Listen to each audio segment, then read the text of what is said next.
በስመ አብ ወወልድ ወመንፈስ ቅዱስ አሐዱ አምላክ።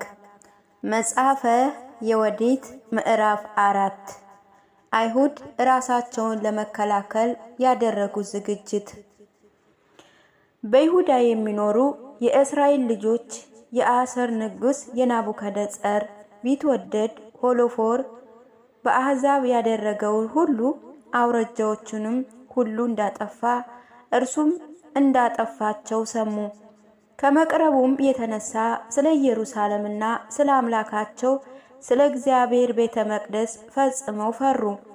ከይሁዳ የተመረጡ ወገኖች ሁሉ በቅርቡ ከምርኮ ከተመለሱ በኋላ ተሰብስበው ነበርና መስዋዕትና ነዋያ ቅድሳቱን ቤተ መቅደሱንም ከረከሰ በኋላ አነጹት። ስለዚያም ወደ ሰማርያ አውራጃዎች ወደ ቆና ወደ ቤትሮንና ወደ ቤልሚን ወደ ኢያሪኮ ወደ ኮባ ወደ ኤስራን ወደ ሳሌሜ ሸለቆ ሁሉ ላኩ። ከፍ ያሉ የተራራዎችንም ጫፎች ያዙ። በሚኖሩባቸው መንደሮችም መሸጉ። አዝመራቸውም ቀደም ብሎ ተሰብስቦ ነበርና ለጦርነት ስንቁን አዘጋጁ። በዚያ ወራት በኢየሩሳሌም የሚኖር የካህናቱ አለቃ ኢዮአቄም በዶታያም አጠገብ ባለችው ምድረ በዳ በአሴድላሎ አንጻር ባለችው በቤጦልሚሳም በቤጤልዋ ለሚኖሩ ሰዎች ጻፈ። በዚያም በይሁዳ ላይ መግቢያ ስላለና መግቢያውም ለሁለት ሰዎች መተላለፊያ ብቻ ነው እንጂ ጠባብ ስለሆነ የሚወጡት ለመከላከል የአንባዎች መግቢያ አንጽተው ጠብቀው ብሎ ጻፉ። የእስራኤል ጸሎት። የእስራኤልም ልጆች ታላቁ ካህን ኢዮአቄም በኢየሩሳሌምም የሚኖሩ የእስራኤል ወገኖች አለቆች ሁሉ እንዳዘዟቸው አደረጉ። የእስራኤልም ልጆች ከፍ ባለ ቃል ወደ እግዚአብሔር ጮኹ። ሰውነታቸውም በጽኑ ሐዘን አሳዘኑት። እነርሱም ሚስቶቻቸውና ልጆቻቸው ከብቶቻቸውንም ምንደኛና ስደተኛ ሁሉ በዋጋ የተገዛ ሁሉ ማቅ ለብሰው አለቀሱ። የእስራኤል ወገኖች ሁሉ ሚስቶቻቸውንና በኢየሩሳሌም የሚኖሩ ልጆቻቸውንም በቤተ መቅደስ ደጃፍ ወደቁ። በራሳቸው ትቢያ ነሰነሱ። በእግዚአብሔርም ፊት ማቃቸውን አነጠፉ። መሠዊያንም ማቅ አለበሱ።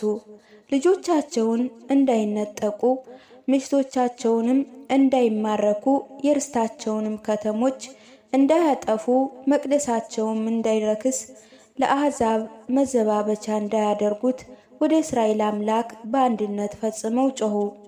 እግዚአብሔርም መከራቸውን አይቶ ልመናቸውን ሰማ። በሕዝቡም በኢየሩሳሌምና በይሁዳ ሁሉን የሚችል በእግዚአብሔር መቅደስ ፊት ብዙ ቀን ጾሙ።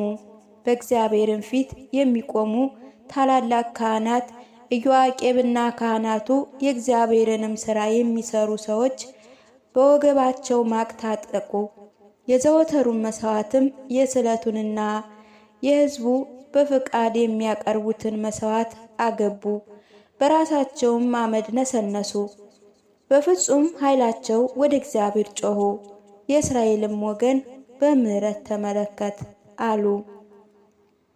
መጽሐፈ የወዲት ምዕራፍ 5 ሆሎፎርኒስ በእስራኤል ላይ ለመዘመት የጣረው ስብሰባ። የእስራኤል ልጆች ለሰልፍ ተዘጋጁ። የኮረብታዎችንም በሮች ዘጉ። የአምባዎችንም ራሶች አጠሩ።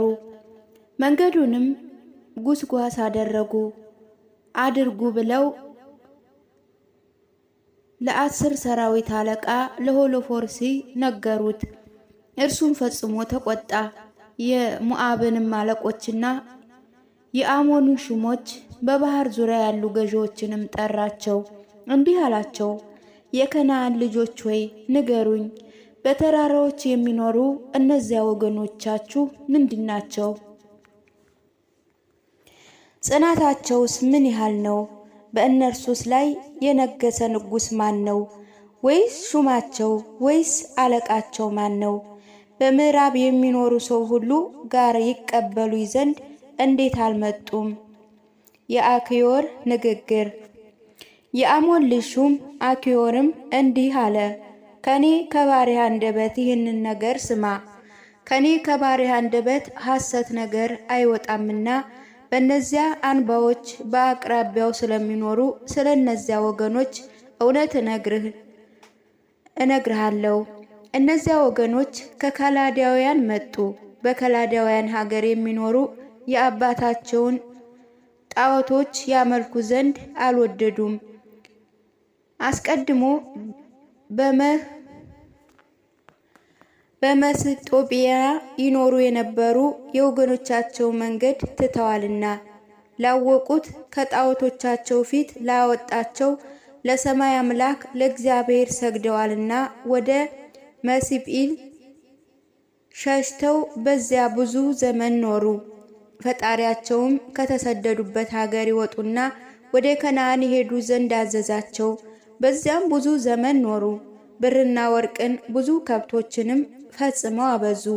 ረሃብ በከነዓን ሀገር ሁሉ ጸንቷልና ወደ ግብጽ ወረዱ። በዚያም እየተመገቡ ኖሩ። በዚያም በስተው ሞሉ።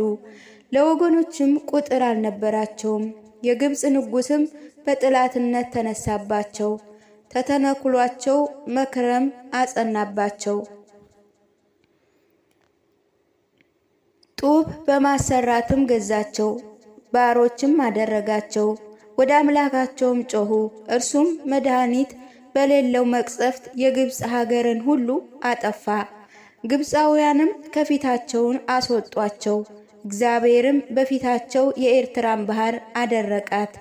ወደ ሲና ተራራ ቃዲስ በረኔ ወሰዳቸው። በምድር በዳ የሚኖሩትንም ሁሉ አወጣቸው። በአሞራውያን ሀገር ኖሩ።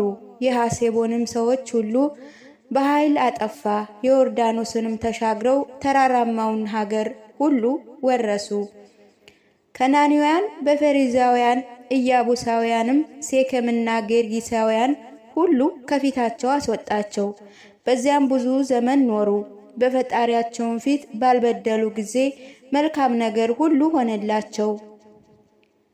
በደልን የሚጠላ እግዚአብሔር ከእነርሱ ጋር ነበረና ያዘዛቸውን ሥርዓት በተው ጊዜ ግን ፈጽሞ በብዙ ጦር አጠፋቸው። ወደ ባዕድ ሀገርም ተማረኩ። የፈጣሪያቸውንም ማደሪያ ቤተ መቅደስም ፈረሰ፣ ምድር በዳ ሆነ። ከተሞቻቸውንም ጠላቶቻቸው ያዙባቸው። ዛሬ ግን ወደ ፈጣሪያቸው ተመለሱ። ከተበተኑበት ሀገርም ከዚያ ተሰብስበው ቤተ መቅደስ አለበት በኢየሩሳሌም ኖሩ። ምድር በዳም ነውና በተራራው ኖሩ። አሁንም አቤቱ ጌታዬ፣ እነዚህ ወገኖች በደል እንዳልበደሉ ፈጣሪያቸውም በድለው እንደሆነ ይህንን መሰናከላቸው ነውና አንድ ጊዜ እናረጋግጥ። ከዚያ በኋላ ወጥተን እንዋጋቸዋለን። በእነዚያ ወገኖች በደል ከሌለባቸው ግን ጌታዬ እልሃለሁ እለፋቸው። እነሆ ጌታቸው ያጸናቸው ይሆናል፣ ወይም አምላካቸው ይቆምላቸው ይሆናል። እኛም በሀገሩ ሁሉ ኀፍረት እንሆናለን።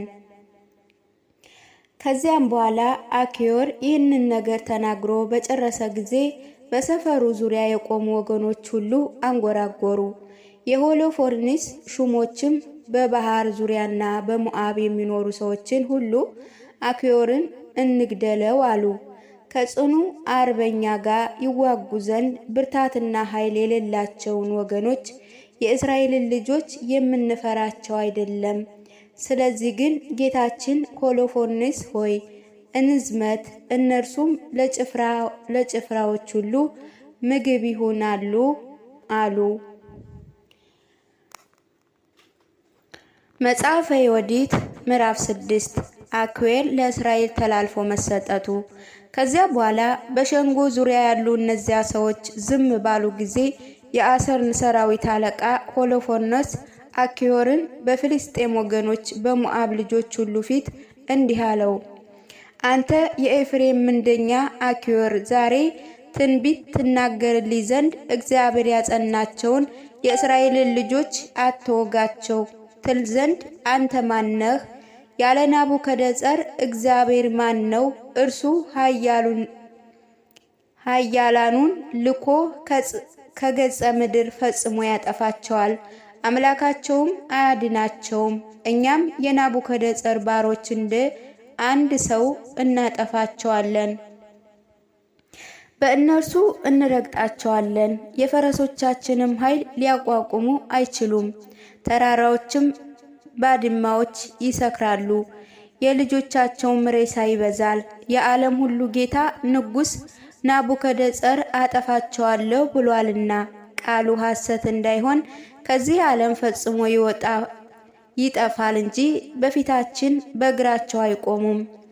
ዛሬ በኃጢአትህ ይህንን የተናገርክ የአሞን ምንደኛ አኪዮር፣ አንተ ግን ከግብፅ ሀገር የወጣ እስራኤልን ተበቅዬ እስካጠፋቸው ድረስ ከዚህ ቀን ጀምሮ እንግዲህ ወዲህ ፊቴን አታየውም። የዛን ጊዜ የጭፍሮችና የወገኖች ጦር በጎን ይገባሉ፣ ከሬሳዎቻቸው ጋር ትወድቃለህ። በተመለሰ ጊዜ ባሮች ወደ አንባቸው ይወስዱሃል። በአቀበቱም ካሉ ከተሞቻቸው በአንዲት ከተማ ይኖራል። እስካጠፋቸው ድረስም አይገሉህም። እንደማንችላቸው በልብህ ትታመናለህና ፊትህ ይወድቃል። እኔ ተናግሬያለሁና ከቃሌ የሚወድቅ የለም። ሆሎፎርኔስም በፊቱ በድኳን ውስጥ የሚቆሙ አሽከሮችን አኪዮርን ይዘው ወደ ቤጤሌዋ ይወስዱት ዘንድ ለእስራኤልም ልጆች እርሱን ይሰጧቸው ዘንድ አዘዛቸው። አሽከሮቹም ይዘው ከሰፈሩ ውጭ ወደ ምድር በዳ ወሰዱት። ከምድር በዳውም መካከል ወደ ተራራውማ ሀገር ሄዱ። ከዚያ በኋላ በቤጤሌዋ በታች ወዳለው ምንጮችም ደረሱ። የዛች ሀገር ሰዎችም ባዩአቸው ጊዜ መሳሪያቸውን ይዘው ከከተማ ወደ ተራራው ራስ ሂዶ ወንጭፍ የያዙ ሰዎችም ሁሉ መግቢያውን ጠበቁ። በላያቸውም መርገም ጣሉ። የአኪዮርንም እግር ብረት ፈቱት፣ በተራራውም በታች አሰሩት። በዛችም በተራራ በታች ጣሉት። ትተውትም ወደ ጌታቸው ተመለሱ። የእስራኤል ልጆችም ከአምባቸው ወርደው ወደ እርሱ ሄዱ። ፈተውም ወደ ቤጤሌዋ ወሰዱት። በዛም ወራት የከተማቸው አለቆች በነበሩ ከነገደ ስምዖን በሚካ ልጅ ኦዜያስና በጎቶሊያ ልጅ በክብሪያስ በመልኪያስ እጅ በከርሚስም ዘንድ አስቀመጡት። በከተሞቻቸው ያሉ አለቆችን ሁሉ ጠሩ።